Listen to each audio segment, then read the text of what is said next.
Shalom, selamat bergabung dalam program Baca Alkitab setiap hari. Saya berdoa semoga Bapak Ibu Saudaraku semua diberkati Tuhan melalui pendengaran dan perenungan firman Tuhan setiap hari.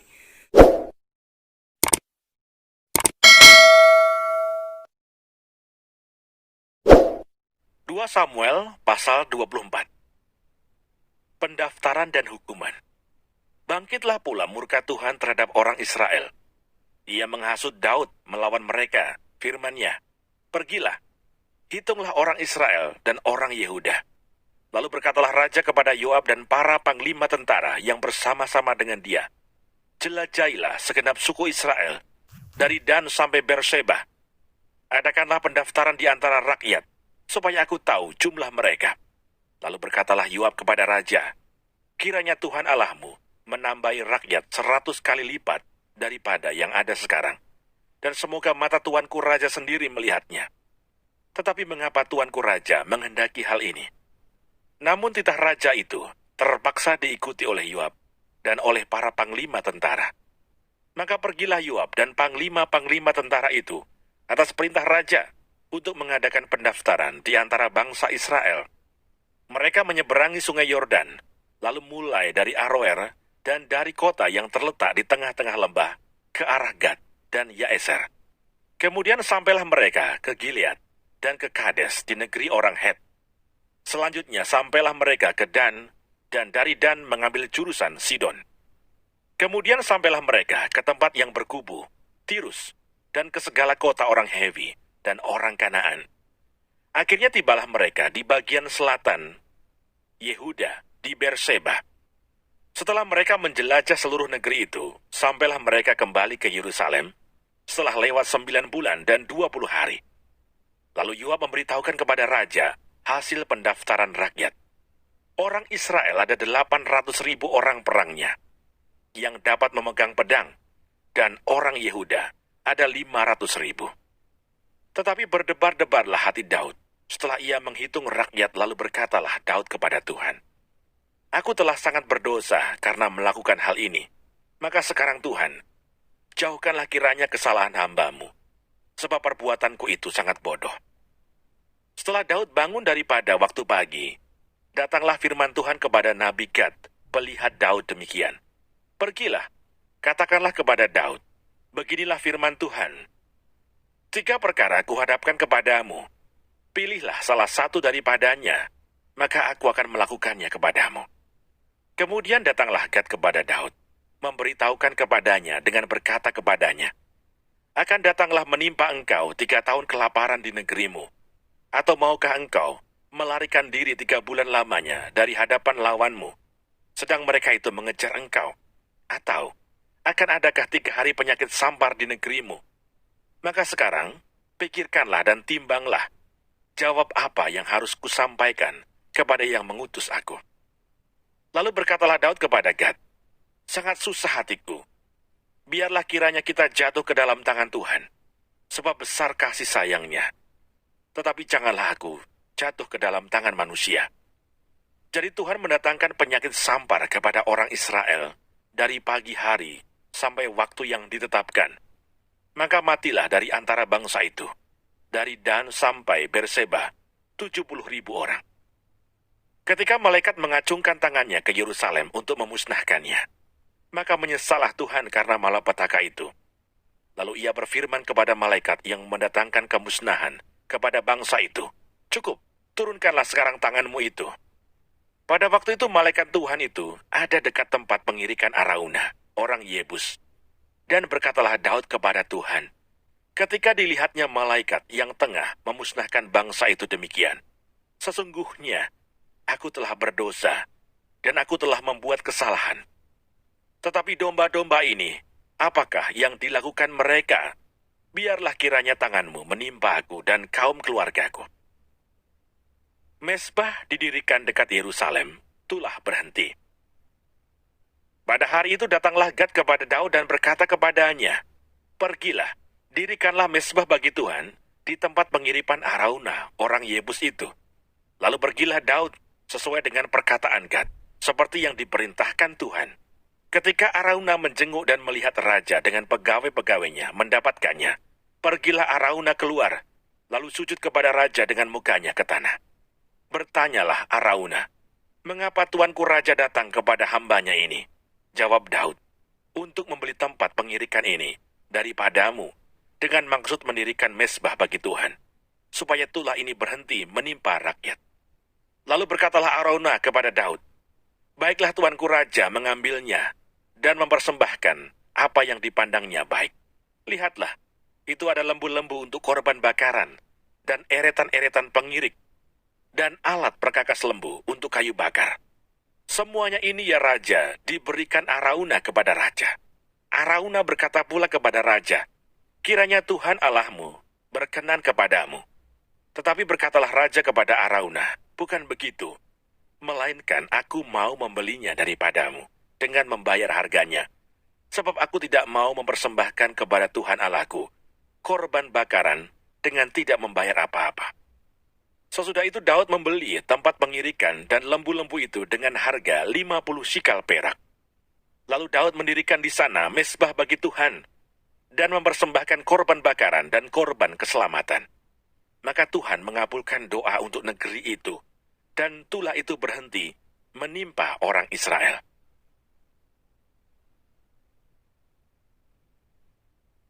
Kitab 1 Raja-Raja.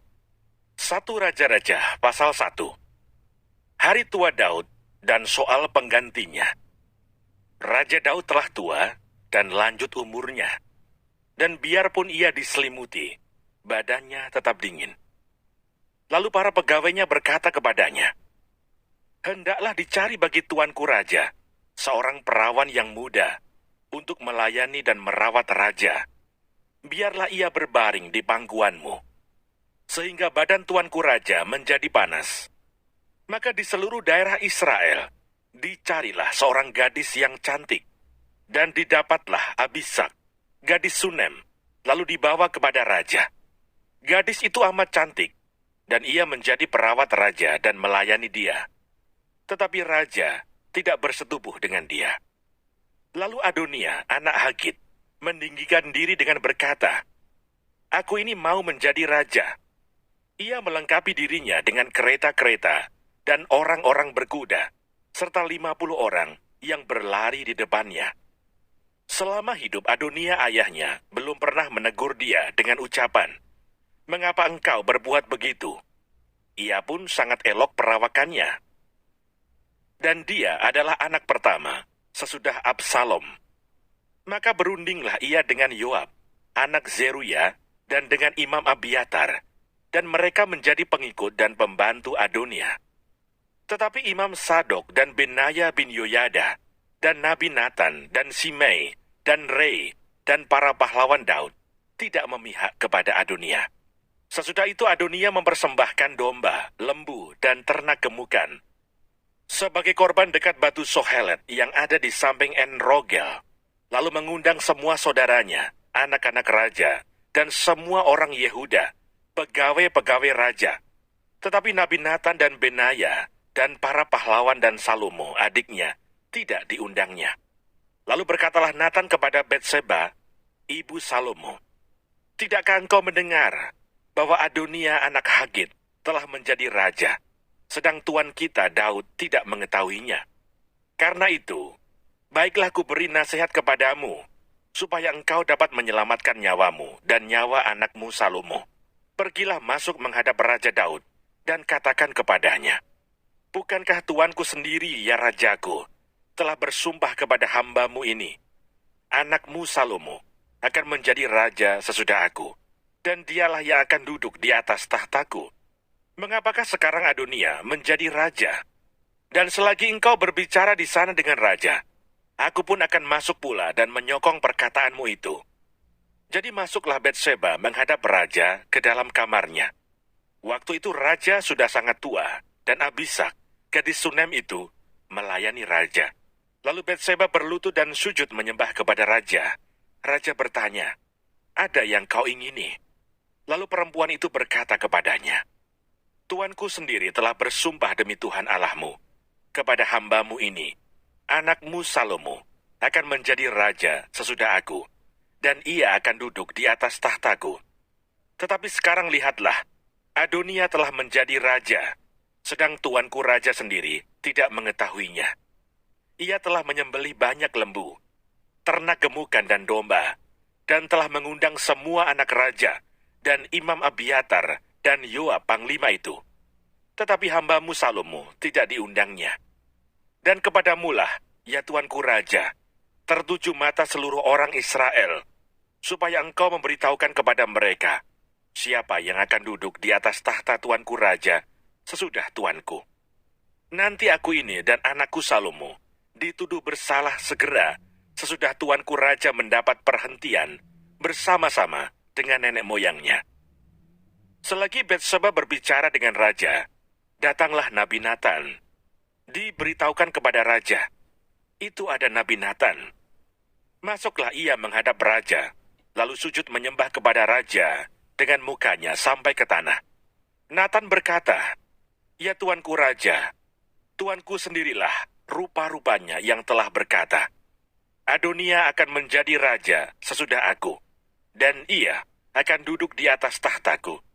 Sebab pada hari ini, ia telah menyembelih banyak lembu, ternak gemukan dan domba. Ia mengundang semua anak raja, para panglima, dan Imam Abiatar. Dan sesungguhnya, mereka sedang makan minum di depannya sambil berseru, 'Hidup Raja Adonia!' Tetapi hambamu ini dan Imam Sadok dan Benaya bin Yoyada dan hambamu Salomo tidak diundangnya. Jika hal ini terjadi dari pihak tuanku raja, maka engkau tidak memberitahu hamba-hambamu ini. Siapa yang akan duduk di atas tahta tuanku raja sesudah tuanku?" Salomo diurapi menjadi raja. Lalu Raja Daud menjawab katanya, "Panggillah Betseba." Perempuan itu masuk menghadap raja dan berdiri di depannya. Lalu raja bersumpah dan berkata, "Demi Tuhan yang hidup, yang telah membebaskan nyawaku dari segala kesesakan, pada hari ini aku akan melaksanakan apa yang kujanjikan kepadamu, demi Tuhan Allah Israel. Dengan sumpah ini, anakmu Salomo akan menjadi raja sesudah aku. Dan dialah yang akan duduk di atas tahtaku menggantikan aku." Lalu Betseba berlutut dengan mukanya sampai ke tanah. Ia sujud menyembah kepada raja dan berkata, "Hidup tuanku Raja Daud untuk selama-lamanya." Lagi kata Raja Daud, "Panggillah Imam Sadok, Nabi Natan, dan Benaya bin Yoyada." Mereka masuk menghadap raja, dan raja berkata kepada mereka, "Bawalah para pegawai tuanmu ini. Naikkan anakku Salomo ke atas bagal betina kendaraanku sendiri, dan bawa dia ke Gihon. Imam Sadok dan Nabi Natan harus mengurapi dia di sana menjadi raja atas Israel. Kemudian kamu meniup sangkakala dan berseru, 'Hidup Raja Salomo!' Sesudah itu kamu berjalan pulang dengan mengiring dia. Lalu ia akan masuk dan duduk di atas tahtaku. Sebab dialah yang harus naik tahta menggantikan aku. Dan dialah yang kutunjuk menjadi raja atas Israel dan Yehuda." Lalu Benaya bin Yoyada menjawab raja, "Amin. Demikianlah kiranya firman Tuhan Allah tuanku raja. Seperti Tuhan menyertai tuanku raja, demikianlah kiranya ia menyertai Salomo. Semoga ia membuat tahta Salomo lebih agung dari tahta tuanku Raja Daud." Lalu pergilah Imam Sadok, Nabi Natan, dan Benaya bin Yoyada dengan orang Kreti dan orang Peleti. Mereka menaikkan Salomo ke atas bagal betina Raja Daud dan membawanya ke Gihon. Imam Sadok telah membawa tabung tanduk berisi minyak dari dalam kemah, lalu diurapinya Salomo. Kemudian sangkakala ditiup dan seluruh rakyat berseru, "Hidup Raja Salomo!"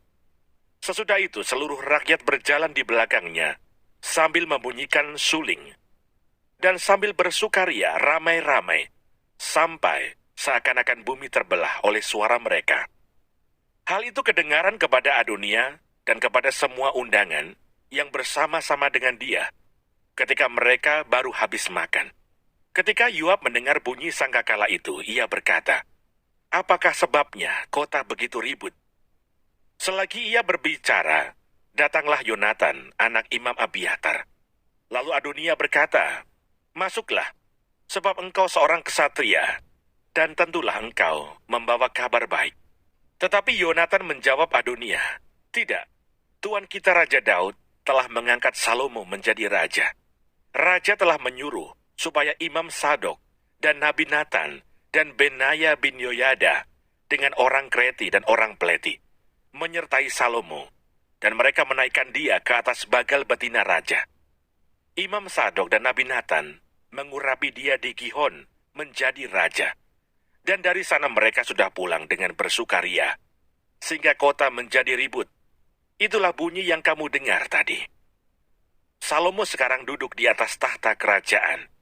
Juga pegawai-pegawai raja telah datang mengucap selamat kepada Tuan kita Raja Daud dengan berkata, kiranya Allahmu membuat nama Salomo lebih masyhur daripada namamu, dan tahtanya lebih agung daripada tahtamu.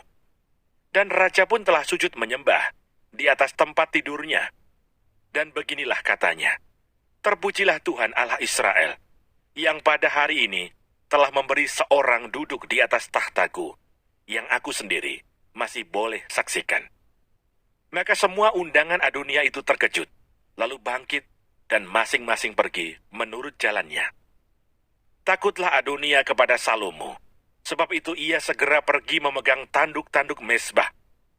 Lalu diberitahukanlah kepada Salomo, ternyata Adonia takut kepada Raja Salomo, dan ia telah memegang tanduk-tanduk mezbah serta berkata, biarlah Raja Salomo lebih dahulu bersumpah mengenai aku, bahwa ia takkan membunuh hambanya ini dengan pedang. Lalu kata Salomo, jika ia berlaku sebagai kesatria, maka sehelai rambut pun dari kepalanya tidak akan jatuh ke bumi. Tetapi jika ternyata ia bermaksud jahat, haruslah ia dibunuh. Dan Raja Salomo menyuruh orang menjemput dia dari mezbah itu. Ketika ia masuk, sujudlah ia menyembah kepada Raja Salomo. Lalu Salomo berkata kepadanya, pergilah ke rumahmu.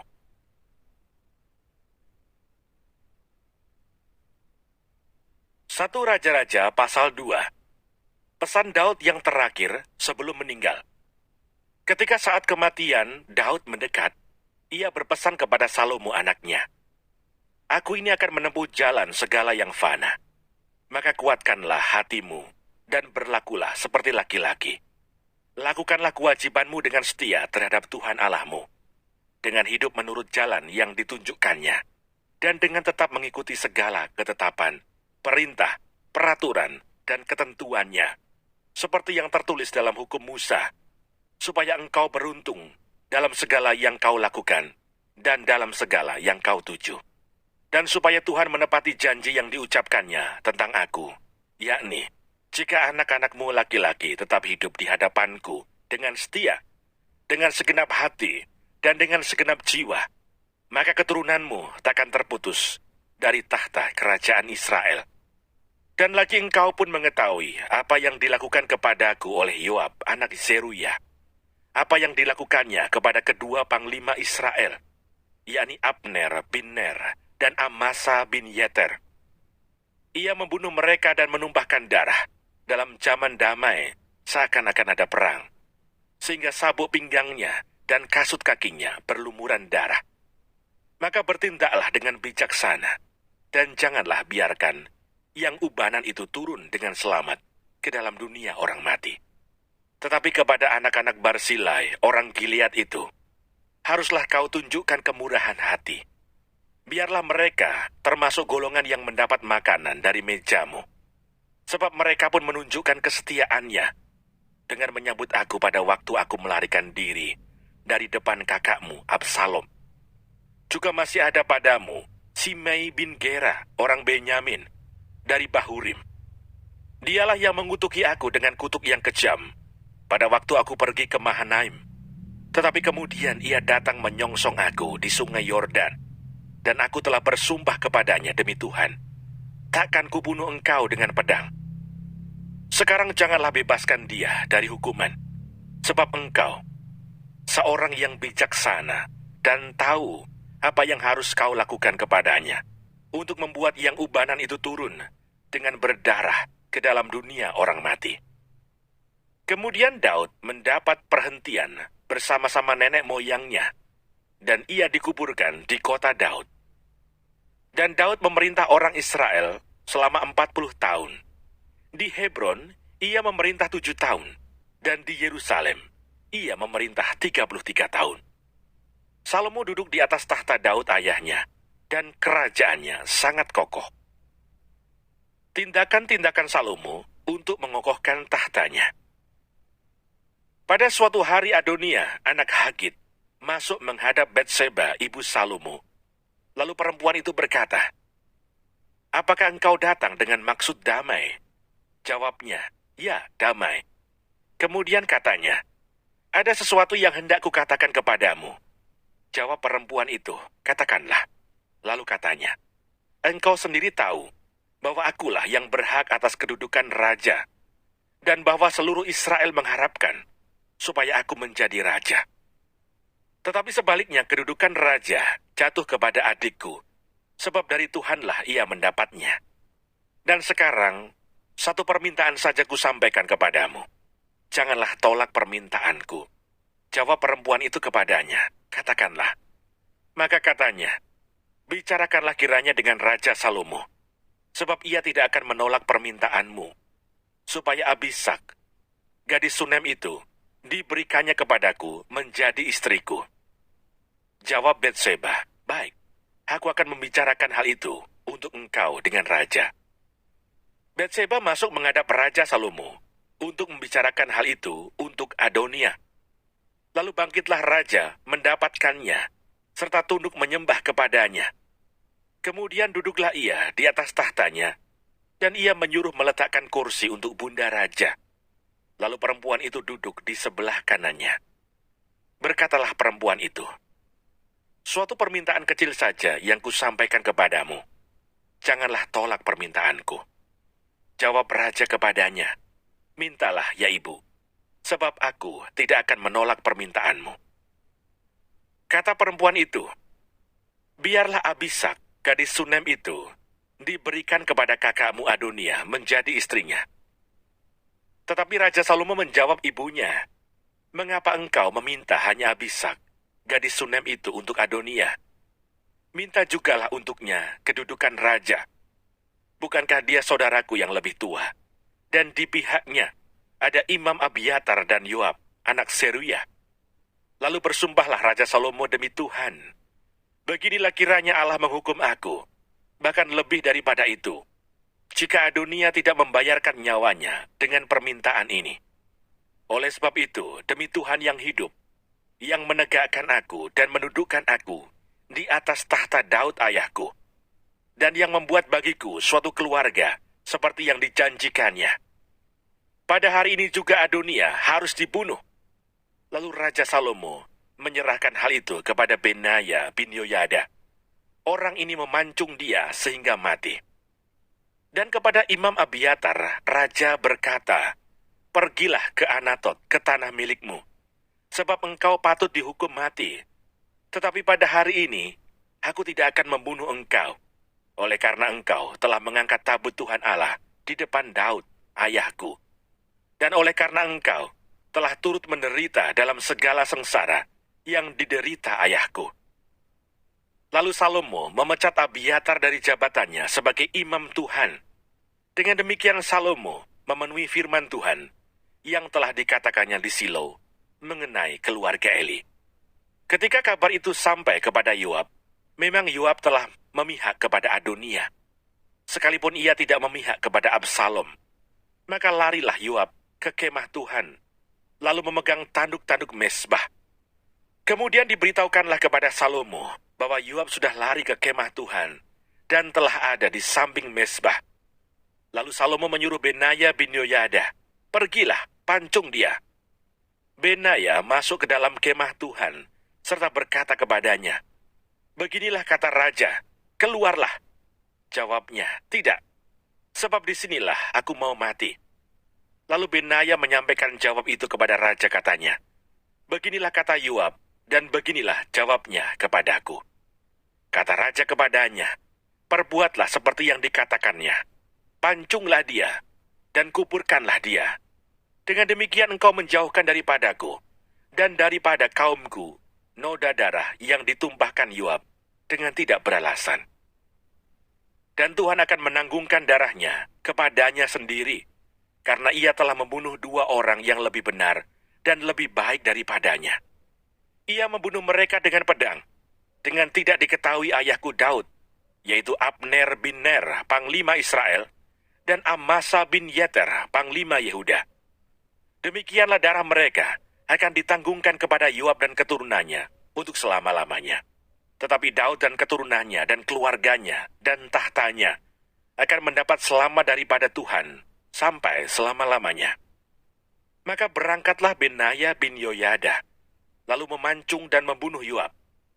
Kemudian dia dikuburkan di rumahnya sendiri di padang gurun. Raja mengangkat Benaya bin Yoyada menggantikan Yoab menjadi kepala tentara, dan raja mengangkat Imam Sadok menggantikan Abiatar. Kemudian raja menyuruh memanggil Simei dan berkata kepadanya, "Dirikanlah bagimu sebuah rumah di Yerusalem. Diamlah di sana, dan janganlah keluar dari sana kemana-mana pun. Sebab ketahuilah sungguh-sungguh, bahwa pada waktu engkau keluar dan menyeberangi sungai Kidron, pastilah engkau mati dibunuh, dan darahmu akan ditanggungkan kepadamu sendiri." Lalu berkatalah Simei kepada raja, "Baiklah demikian. Seperti yang tuanku raja katakan, demikianlah akan dilakukan hambamu ini." Lalu Simei diam di Yerusalem beberapa waktu lamanya. Dan sesudah lewat 3 tahun, terjadilah bahwa 2 orang hamba Simei lari kepada Akis bin Maaka, Raja Gad. Lalu diberitahukan kepada Simei, "Ketahuilah, kedua orang hambamu ada di Gad." Maka berkemaslah Simei, dipelanainya keledainya, dan pergilah ia ke Gad, kepada Akis, untuk mencari hambanya itu. Lalu Simei pulang dan membawa mereka dari Gad. Ketika diberitahukan kepada Salomo, bahwa tadinya Simei pergi dari Yerusalem ke Gad, dan sekarang sudah pulang, maka raja menyuruh memanggil Simei dan berkata kepadanya, "Bukankah aku telah menyuruh engkau bersumpah demi Tuhan, dan telah memperingatkan engkau begini? Ketahuilah sungguh-sungguh, bahwa pada waktu engkau keluar dan pergi kemana-mana pun, pastilah engkau mati dibunuh. Dan engkau telah menjawab, 'Baiklah demikian, aku akan mentaatinya.' Mengapa engkau tidak menepati sumpah demi Tuhan itu, dan juga perintah yang kuperintahkan kepadamu?" Kemudian kata raja kepada Simei, "Engkau sendiri tahu dalam hatimu segala kejahatan yang kau perbuat kepada Daud ayahku. Maka Tuhan telah menanggungkan kejahatanmu itu kepadamu sendiri. Tetapi diberkatilah kiranya Raja Salomo, dan kokohlah tata Daud di hadapan Tuhan sampai selama-lamanya." Raja memberi perintah kepada Benaya bin Yoyada. Lalu keluarlah Benaya, dipancungnya Simei sehingga mati. Demikianlah, kerajaan itu kokoh di tangan Salomo. Jangan lupa subscribe, nyalakan loncengnya, like, dan share. Terima kasih. Tuhan Yesus memberkati. Shalom.